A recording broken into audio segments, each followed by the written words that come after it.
Welcome to the Entrepreneurial Blueprint Podcast. Real people, real stories. Chasing dreams, overcoming obstacles. Come get inspired and take action.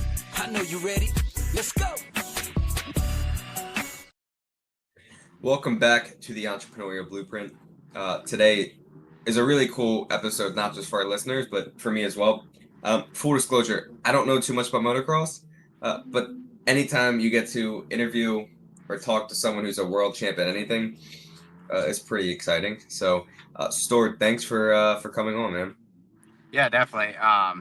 Carney's been a buddy of mine for a while, and he's a super good dude. Actually, just as busy as I am. There's very few people that I can say that, like, yeah, that guy's as busy or busier than I am, and he's one of those guys. Yeah, especially when he finally returns your call at like 9:30 at night. You're like, dude, like, Honestly, I'm the same way. So like, it doesn't bother me a bit. Like if my phone rings at 11, it's usually I'm answering. Yeah. So Stuart, I mean, let's just get started, man. Like, who are you? What do you do? Like, how did you get into what you're doing? Like, just give us the whole background. Yeah, so I guess I'll start with where I am right now, and then I'll give you a quick backstory. So right now, I am a team owner. We started a facility, a race team. We own a salon. My wife and I own a salon and boutique. In addition to that, we just bought a national series, which I'm not fully running at this point, but it's something that I've had a lot of interest in doing and said that I wanted to do it after racing, but it came about before my racing career was done, and it was something I knew I would regret if I said no. So right now that's kind of where I am. We just built a new house, just had a new kid, just built a new race shop. So right now it's just a big building phase in my life, and then background would be my grandfather raced dirt bikes, my dad raced dirt bikes, and my brother and I started racing dirt bikes. So we're third generation, and we race primarily off-road racing, so through the woods. The facility that I own is a motocross training facility, just the market's bigger. So, but we still do some off-road training as well. But basically, from the time I was 8 years old, I started getting very competitive in the national level. I was one of the youngest pros, or the youngest pro at the time, to kind of come through and get championships. And my brother kind of matched that same age. We were winning pro races at 15, 16 years old, which is kind of unheard of.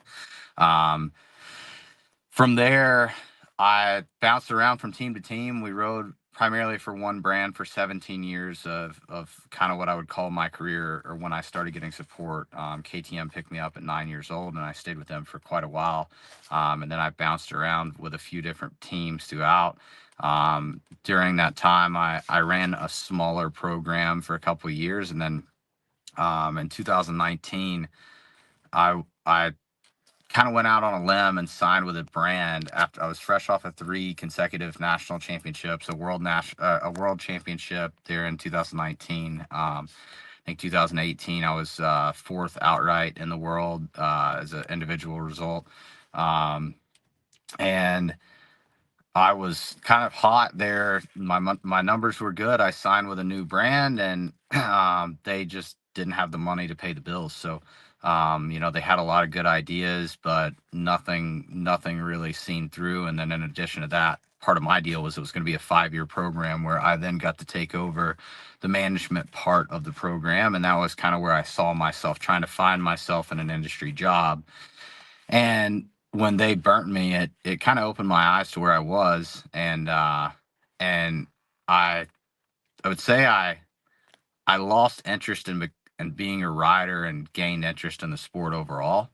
And during this period, like, we were building the training facility, and at that point I was like, okay, training facility is the focus. And we've since built the facility. We have 40 kids living on site. So basically we train elite level kids, young adults, pro level riders, international level riders here in South Carolina. And in 2021 and 22, I went on a pretty dominant run. And honestly, I put a lot more effort into myself and kind of my environment, making sure that I had a positive reinforcement group, which was big for me. Like up until then, it was easy to get your ass on your shoulders, and I had won a lot. Like I don't I at that point in my career, I'd won more up until then than I have since then.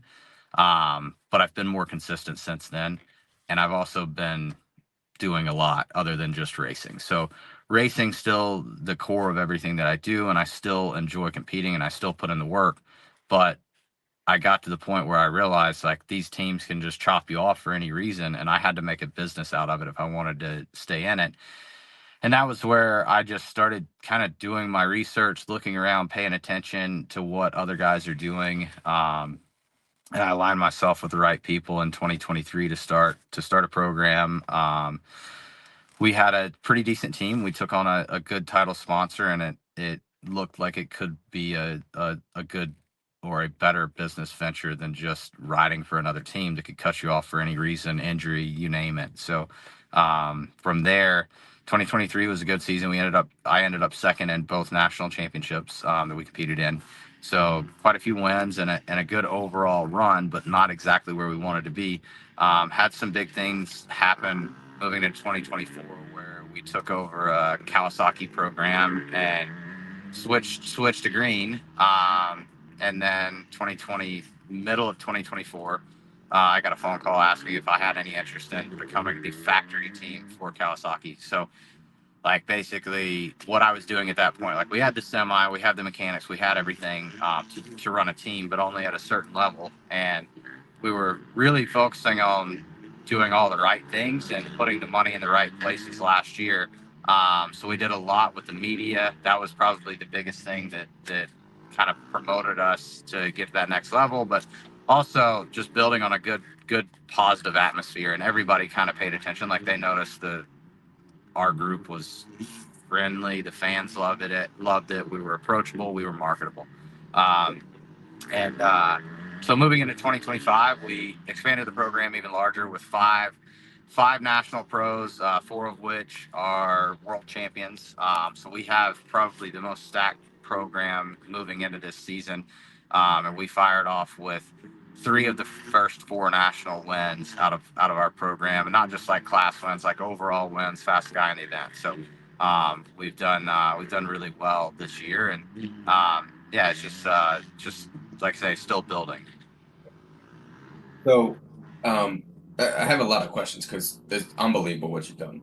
Really, truly. I mean, in any industry, when you have especially this much success, like it's not a fluke. I mean, some people are born with natural given talents, but you actually have to build and act upon them. So I want to start sort of rewind a little bit. I'm sure you can see I'm a big sports. I love sports. I played baseball. I played college baseball. I always had a dream of playing professional baseball. At some point, to me, I had to give up that dream. Not that I don't think I was good enough. It just I think there was other avenues that opened up in my life. Realized that I wanted to start a business. I wanted to help run a business. Taught me more lessons. Someone like clearly you grew up racing, right? And when did you realize that this is something you wanted to make a profession out of? It honestly happened so fast in my life. Like most guys kind of go, I would say, like if you were compared to other sports, like semi-pro, like the step below majors for baseball, like you would be like, I guess, a minor league team. So that's something that you would do in our sport, like 17 to 19 years old. And then you go like to the top level at like 21 to 23. I was promoted out of the A class into what would be like semi-pro class in 2000. So I would have been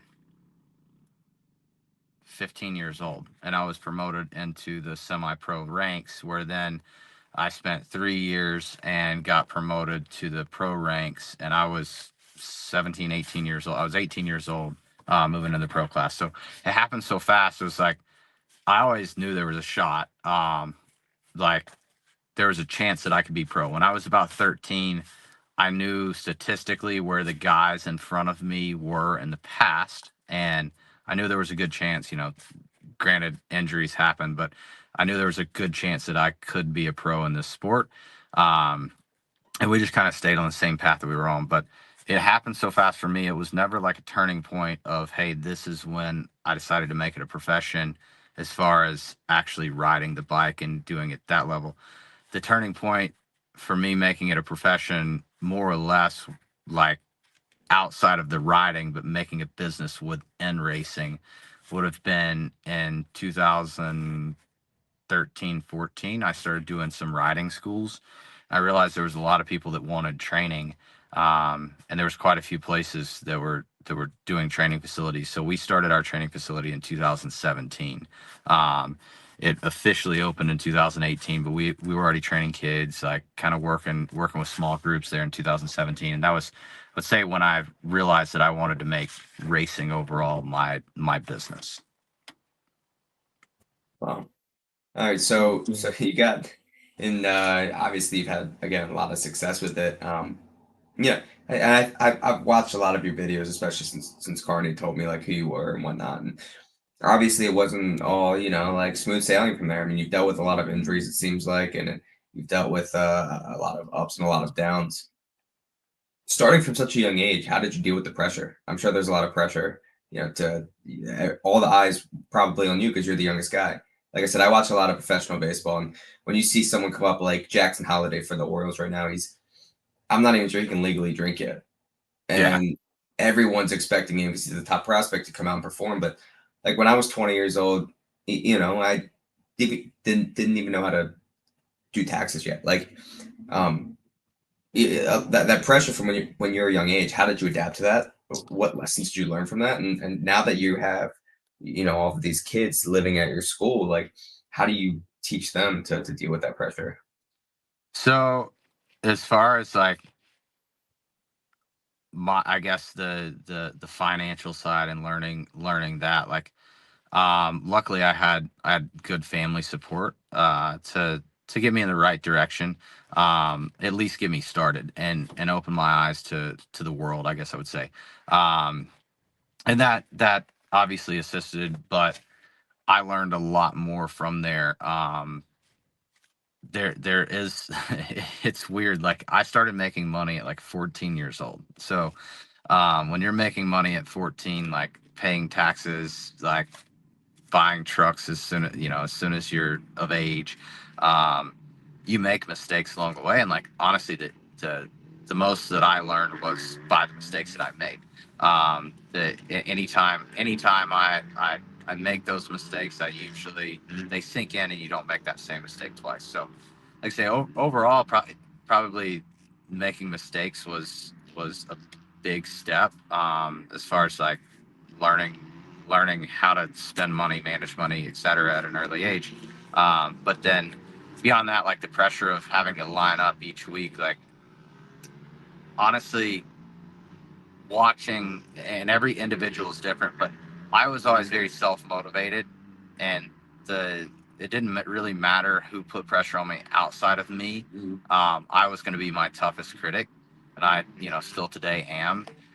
There was definitely certain things that bothered me, just like anybody. Like when you become a professional or you become really good at your job, it doesn't matter what it is, you kind of get to a routine, and day by day that routine might change, outside obstacles. Like with us, it'd be, I guess, similar to like construction. Like the weather can change everything. You can wake up and your day can completely change from what time you're gonna ride to how you're gonna prep. And racing, the same thing. Like just last week in Talladega, there was a 30% chance of less than a tenth of an inch. We woke up with 2 inches of rain, so it completely changed everything. And those days are stressful. Those are the days where there's a lot of pressure. Like, everything changes, and you have to be able to adapt quick. But for me, like the biggest thing is probably my group around me. Like if I've got a good group of people, it's a lot easier for me to do exactly what I need to do. And with that, like obviously, when I was younger, I didn't really get to choose my group. I signed a contract, and that was where I rode. But now, like being on the other side of the table, like I'm the boss and co-owner of quite a few different businesses. Like, I get to choose the group. I get to hire and fire. I get to fire the guys that don't work with the way that I want my group ran. So, I've got a very positive group around me now, and yeah, I think that's probably the biggest thing. Like, to get away from the pressure is put the right people in the right places. Yeah, I think one of the coolest things about your story, just being in business myself, and again, almost in a way like similar to how Carney's life went. Learning, kind of just was born into a construction background, but started his own business. And I think one of the really cool things about your story, besides obviously that you're a world champion in the actual motocross, is that you transitioned from being a rider, you still are a rider, but to owning your own businesses. That's one, really impressive, but two, like, not easy to do. And you have one business, but you also have two and three and four. I don't know how many businesses you have, but the fact that you've actually accomplished that and have your own businesses as well is extremely impressive. So when did you realize that you could turn this into a real business? And what's that been like? And again, we talk about failures and business. There's a lot of failures. There's probably more failures when you start a business than when you actually, are in the industry itself as like a rider, I'm sure. But what is that?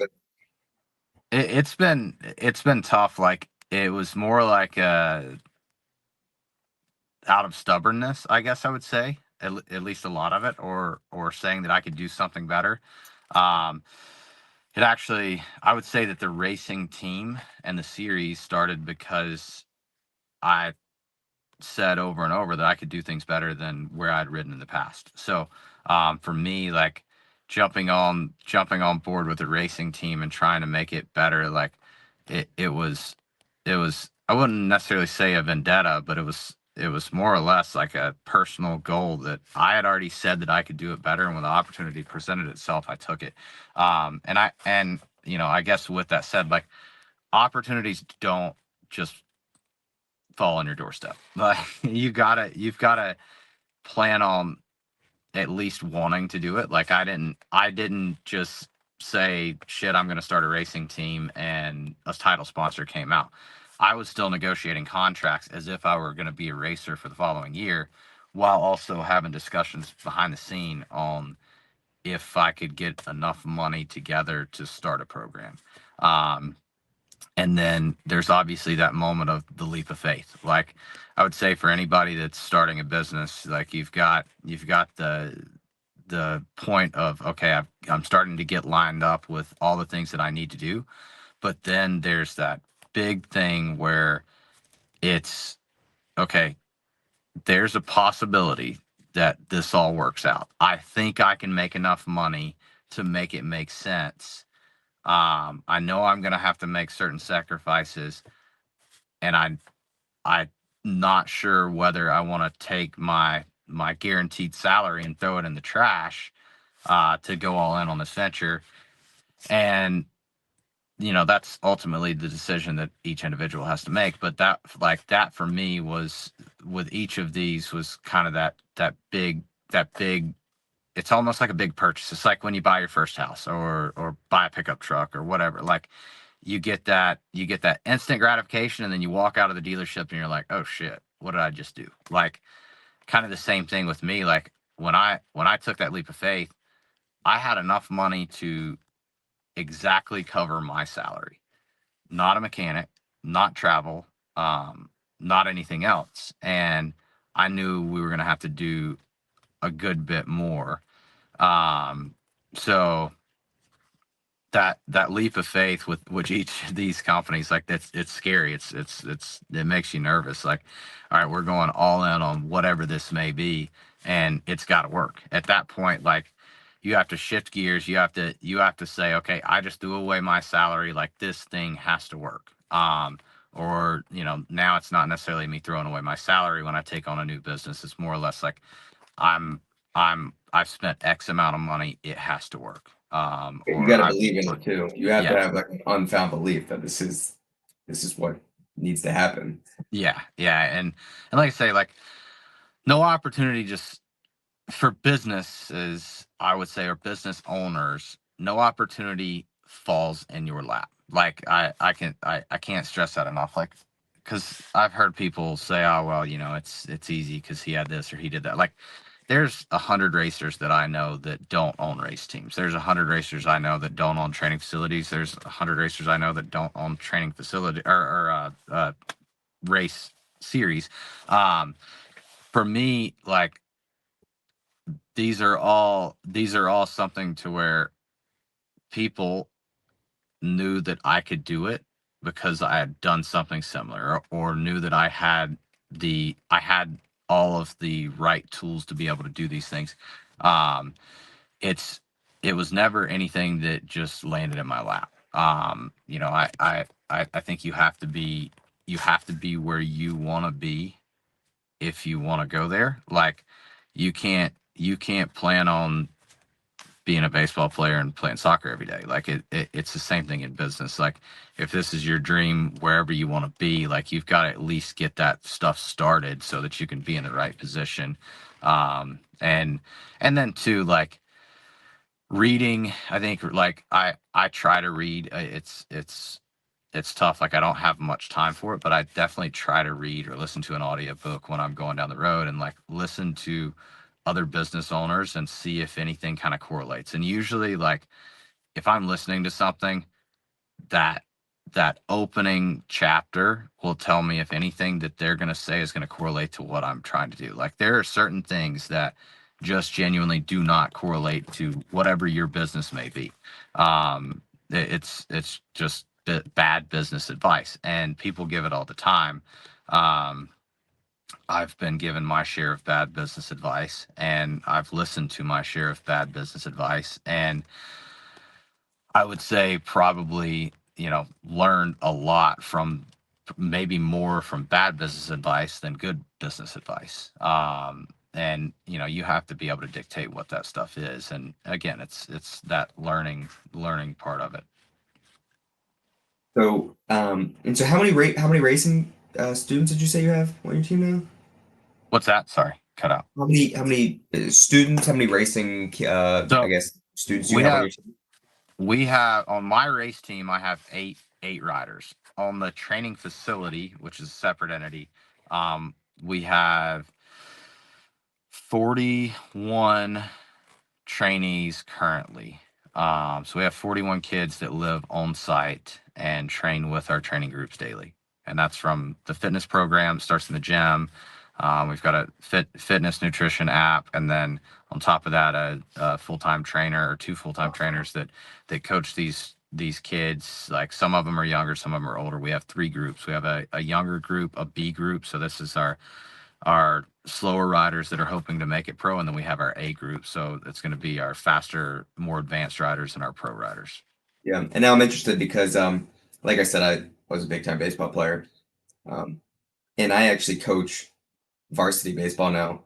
I coach a couple summer teams, and I actually get more fulfillment out of coaching and being around these teenage guys that have the same passion that I do than when I actually played. Um, the tough part though with coaching for me is, um, I went through the same thing in high school. I had the same thoughts. I acted the same. You're kind of just trying to figure things out. Um, and I've learned those lessons. So now that I'm 25 and I'm trying to teach my players these lessons, it's sort of difficult to actually try to present it to them, these lessons that I've learned, stuff they're doing wrong, because I'm like, I already assume that they know it, and I have to remember that I didn't know it when I was 18, and now I have to try to teach it to them. Um, what's it like? I mean, you have 41 riders, and they're, I'm sure of all different ages, but they're trying to figure out, just like you were trying to figure it out when you were, coming up. How do you relay these lessons that you learned when you were coming through school and training? How do you get it through these students to, hey, I did the exact same thing you were doing. Listen to me so you don't make those same mistakes. Honestly, it's probably one of the more difficult things. And with the younger or slower crowd, it's easier. But with the ones that I would say that matter, like a pro level rider that I would say could most easily relate to me, somebody that's starting to make a career out of it, like a 19-year-old kid that's turning pro and just getting his first ride, first starting to make money. Those are the most bullheaded individuals. Not just them, but their families as well. Like, you try to have the conversations with these kids and they just don't listen. Like, I can remember telling a rider like 4 or 5 years ago, do not sign that contract. Just don't do it. And they did anyway. I think overall it was good for a year or two, but it changed the outcome of his career. And I think it's going to shorten the overall length of his career. And it's just because I've seen other guys go to that same program and kind of get chewed up and spit out. And he just wasn't, I didn't think he was cut out for it. There's other guys that I would tell them to sign that same exact contract because they are cut out of it. Like, it was never about the program. It was about the rider, the individual. And you get, I mean, obviously you've seen it if you know much about professional sports. Like, you get these kids that go to certain programs and they're struggling to survive, and then they sign another contract and they're there and they're thriving. Which sadly it usually happens reverse. They'll sign a really good contract that was good for them and they're thriving. And then they go to a bigger program, or what they think is a bigger program or a better program, and they're surviving because there's, in these bigger programs, 9 times out of 10, there's already somebody there and they're just a placeholder. Where if they're in a smaller program, they're usually, the man, the guy to beat. Or with a lot of these individuals, like, I'll tell them, like, because ours, unlike team sports, like, you don't necessarily have to be on a team to race. So a lot of these kids, I look at them and say, hey, like, until you're ready to make that jump, like, you guys, your parents have invested this much to get you where you are. Don't sign the contract. Like, keep doing what you're doing until you're 100% ready. Don't take even a lower budget program. Like, make sure that you're where you want to be before you sign these deals. And I would say that 70% of my advice is never listened to. And when we were there, like when we were kids, I'm sure there were people giving us the same advice that we just didn't listen to. And I mean, I can name a few, and, there's definitely mistakes that I made along my career that really stand out to me now. I think overall it helped sculpt me to where I am today, but at that time it was probably the worst decision, and we made it anyway because we didn't want to listen to somebody else's advice. And now, sitting on the other side of it, I've got a group of 19, 20-year-old kids that are turning pro or first year pros, and they are really, really hard to get through to. And when you think you get through to them, their parents also are in their ear. And I mean, sadly, like, parents are probably one of the most, it's what gets us here. I get it, but it's probably the most difficult thing to deal with because their advice usually isn't that good. Like, 9 times out of 10, your parents are not a pro at whatever you want to be. And 9 times out of 10, your parents aren't, if you started a business or whatever it may be, like, your parents aren't exactly where you are in life, and they're giving advice based on their experiences, and their experiences are completely different. Like, again, just lining yourself with the right people is tough, and probably the most difficult part is genuinely getting it across through the kid and the parent. Yeah. I mean, I can imagine. I mean, it's got to be pretty cool, though. I mean, I'm assuming as a parent, like, and even as a kid, like, you get an offer right in front of you, a written offer on a contract saying, we want you, come to our academy or come race for us. And it's exciting. And sometimes your emotions take over the logical aspect of your brain. And that's why you need someone like, like you, or that's why professional athletes have agents to say, I know this is exciting, but let's wait. Let's wait. Yeah. Something is going to come. Don't think with your emotional side. Think with your logical side here.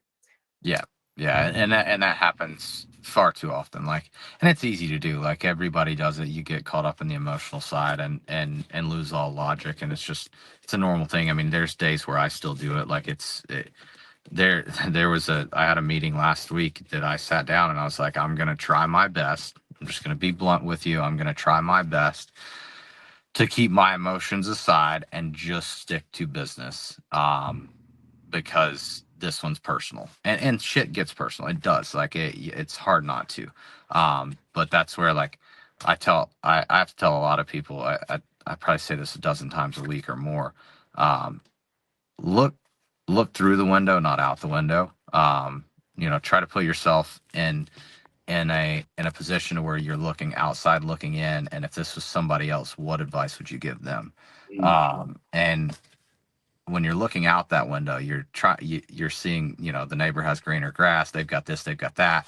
We need to do this because and it's this terrible thing that a lot of guys do. They look outside the window instead of in the window, and it's everybody does it, but like I've been seeing it a lot more with this generation, like the younger group that's coming up right now, or even people my age, like they're victims. It's like it's a national, I would say it's nationwide, worldwide, groups of victims, like just terrible mentalities, terrible demeanor, not enough discipline, and not a good attitude on how to change things, fix things for what they want.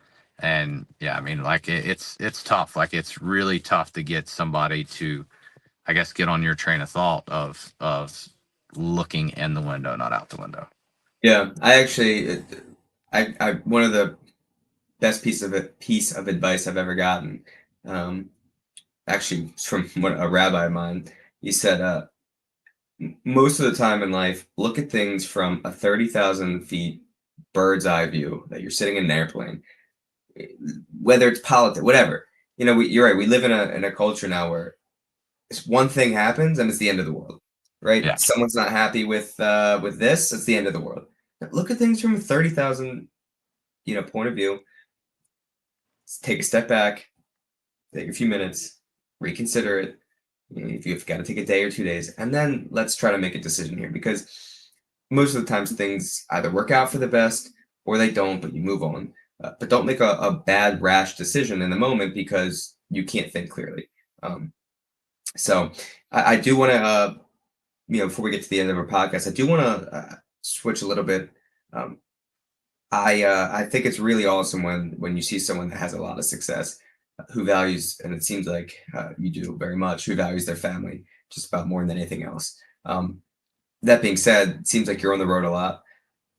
Seems like you're really busy. You just had your second kid. How do you find that balance between family life and work life, and especially now as you're getting more successful and your kids are growing up? How are you making that transition? That's honestly the toughest thing. I give up a lot of time. I give up more time than I should, and sacrifice the family. So for me, like my wife cut hair. She loved cutting hair. I made her quit her job, which we own the business. She still can do some hair on the side. But I have more time when I'm on the road at the races than any other time. So I wanted to make sure that whenever I left, they were with me. So we bought well, we have 3 RVs right now. It's kind of a shit show. That's another story. But we bought the RV that she wanted to pull the stacker trailer, and it was tough to find a sport deck with a rear bedroom so that she could have her place. And so I've tried to do what I could, I guess, and it definitely took more money than I wanted to spend to get her happy, but it was worth it, to make sure that they could go wherever I'm going, whenever I'm going. And, on top of that, like yesterday was one rare day. I try to do it and I wish I had more time to do it, but I got home before dark. It was still 7 o'clock, but I got home before dark, in my defense, and took the kid riding in the backyard and just did something different. And, she and I have talked about it a lot. Like right now we're at a point where the kids are young enough that I'm hoping that we can get a lot of this stuff off the ground and do the genuine hard work. Because After the business is built and you get the right people in the right places, you can kind of step back a little bit more from it. So that's where I want to be, is like get these, the at least my three primary businesses to the point where I can be done before dark every day and make the time for the kids. Right now, my kids are I've got a newborn and a 3-year-old. Um, at this point in their lives, neither of them are going to remember me being gone. Um, with that said, like obviously, I would love to be. I know the critics out there, like I would love to be home more, but it's it. I'm looking overall, like when the kids are 10 years old, and if we want to take a jet and go to the Bahamas for a week, then we can. That's the life that I want to provide. So right now, like it's worth the sacrifice in time. And like you talked about the balance, like where I found my balance was on my weekends, we go racing. Most people, most entrepreneurs, whoever it is, like they usually try to take a weekend off. And I would say mine's a little bit different because it still is work, but I have more time to give while we're traveling. So at least, we're in the RV together, like hanging out and communicating and, getting to do things as a family while we travel. So your kids get to come with you wherever you go now? Yep. Yep. So everywhere I go, they go. So That's yeah. super cool though. I mean, especially for as a kid growing up, like eh, how many states are you really traveling to throughout racing Probably season? 15 to 18 that we actually race in, but we're going through quite a few. So like last year I had another friend that I raced with. He actually was the 2024 champion, Johnny Gerard, a good buddy of mine. And his kid is the same age as my oldest. And we were able to take a couple weeks late summer last year, where between races, we stayed on the road for a week and we bounced around at a couple campgrounds. So between Missouri and West Virginia, we made 4 or 5 stops along the way, visited some caves, and did some things that the kids would definitely be pumped on. So, yeah, we get to explore a good bit. But yeah, so just over the next couple of weeks, we've got Maryland this weekend, lower state of South Carolina the following, so pretty close to home, and then Louisiana after that, Tennessee after that. So a good bit of traveling on the horizon here moving forward, and I'm there. I say weekends, and that's a vague term because we're actually there. We're traveling on Wednesday. We're there, and we're set up by Thursday. So, from Thursday to Sunday, essentially, I've got time where I'm in the parking lot, and yeah, we're doing things for the team. We're getting the tent set up. We're cooking for the team. We're doing all of the other stuff that comes behind the scenes. But um, yeah, it's big to at least have the kids be able to travel with us. Yeah, and I think one of the coolest things of that is like they get to experience so many different types of people from different states and cultures and like growing up, a lot of us are kind of just in this bubble where we think everybody is just like me, Yeah. in I grew up in upper middle class in Maryland. Like everybody else is like that in the United States, but it's really not that. That's not true. There's a lot of people who are lower class, extremely rich, middle class, but like when you get to experience and be with all these different types of people, like I'm sure you know CR3 Carney, like we franchised the company out, and just seeing how different people deal with business from different states and how things work differently in one state from another. Like I'm sure your kids are going to benefit from that tremendously just because they get to interact with so many different types of people and really understand how not just like kind of how the world, this country really works. Yeah, definitely. I know I've got a pretty good understanding of it, like now after being on the road as much as I have. Like there's there's very few places I would live, I'll say that. Very few states that I would live. But yeah, like you definitely get to see a little bit of everything and how everybody works, and it is very different from state to state, and different beliefs and different ways that people carry themselves, present themselves, etc. It's it is I think a very valuable thing to have in life, like just a good life skill. Not only that, like, man, there's so many people you talk to, random people in your local area that just don't travel. Yeah.